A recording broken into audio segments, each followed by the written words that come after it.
At 8:08 in the morning, USS Laffey's radar detected dozens of Japanese aircraft racing toward her. The destroyer was alone, 30 miles from Okinawa. Before the crew could fully understand what was happening, the guns opened fire. The sky was filling with aircraft, and Laffey was suddenly their target. The sailors had faced danger before. But this was different. These aircraft were not simply attacking the ship. Many were coming straight for it. Laffey was a small destroyer surrounded by an enormous ocean. Against her were waves of Japanese aircraft approaching from different directions. The order was simple: fight.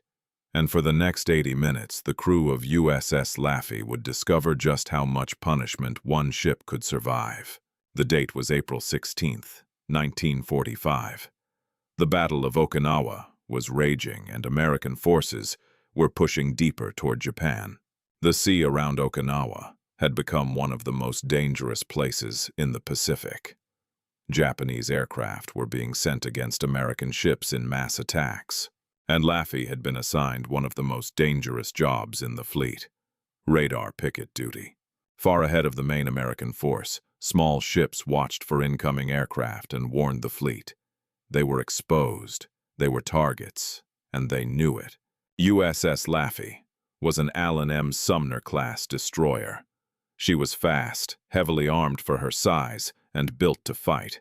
Her crew depended on radar operators, gun crews, engineers, damage control teams, and sailors working together under pressure. Every man had a job.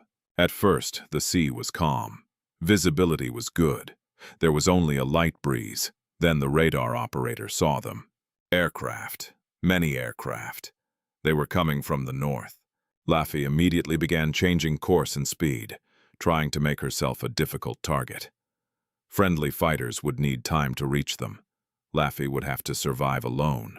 The first Japanese aircraft approached at low altitude.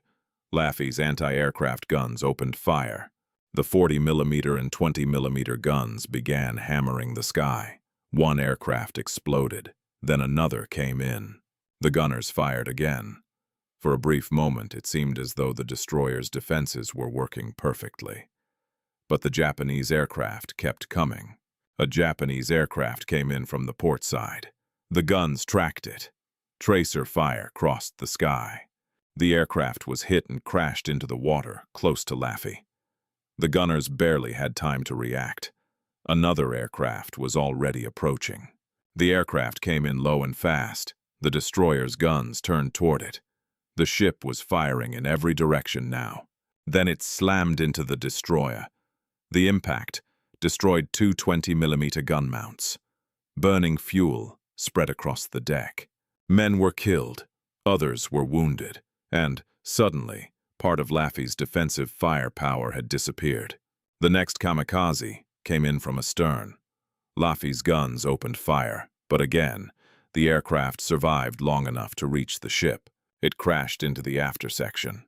More guns were destroyed. More men were killed. Flames spread across the deck. Then came another attack.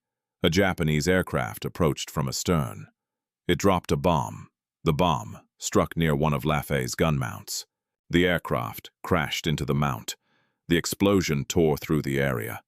The destroyer was burning, but the ship was still moving, and her guns were still firing. Two more kamikazes came in almost together.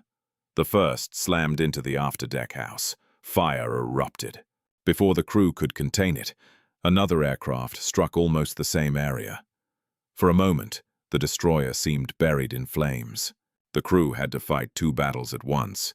The gunners fought the aircraft. The damage control teams fought the fires.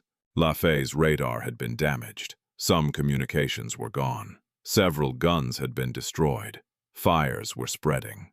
But the remaining gun crews continued firing. Some weapons were now operating under local control. The men could not rely on the ship's normal systems. Then, American fighters arrived. Marine F-4. U Corsairs entered the battle above Laffey. For the sailors below, the sight must have been extraordinary. The Corsairs chased enemy aircraft through the sky. Laffey's anti-aircraft guns continued firing. The sky became a violent mixture of smoke, aircraft, tracer fire, and explosions. A bomb struck near the forward part of the ship. Fragments tore into the vessel. Communications with forward gun mounts were cut. Ensign James Townsley climbed onto the pilot house and connected a microphone to the ship's loudspeaker system. He began warning the crew about incoming aircraft. Another Japanese aircraft approached. Laffey's guns tracked it. The ship fired. The aircraft was destroyed. Then another came. The ship was taking damage faster than the men could repair it. Yet every time a gun went silent, another gun crew tried to keep firing. The destroyer began turning tightly through the water, but the ship's rudder was eventually damaged and jammed. Laffey could no longer maneuver normally. More Japanese aircraft appeared. The attacks came in waves, from the port, from the starboard side, from astern, from above. The fires grew. Smoke rolled across the deck. The smell of burning fuel filled the air. Damage control crews rushed toward the flames. Ammunition threatened to explode. The crew knew that if the fires reached the magazines, the entire ship could be lost. The order was given to flood the threatened magazine. Water was brought in to prevent a catastrophic explosion. It was another desperate decision. The Japanese attack continued. Wave after wave attacked Laffey. The destroyer shot down aircraft. Friendly fighters destroyed others. Laffey was no longer a clean warship. She was a battered, burning survivor. 5 kamikazes had already struck her. 4 bombs had caused direct damage. At one point, the damage became so severe that the idea of abandoning ship was considered. Men were dead. Men were wounded. Fires were spreading. Commander Frederick Beckton was USS Laffey's commanding officer. When the possibility of abandoning the destroyer was raised, Beckton's answer became legendary. "I'll never abandon ship as long as a single gun will fire." The remaining guns fired at every aircraft they could reach. Some operated under normal control. Others had to be operated locally. Men were improvising because the ship's systems were failing. For nearly 80 minutes, USS Laffey fought. Then finally, the intensity began to fall. The guns began to fall silent. The roar of aircraft disappeared into the distance. Laffey's deck was devastated. Her radar was gone. Her rudder was jammed.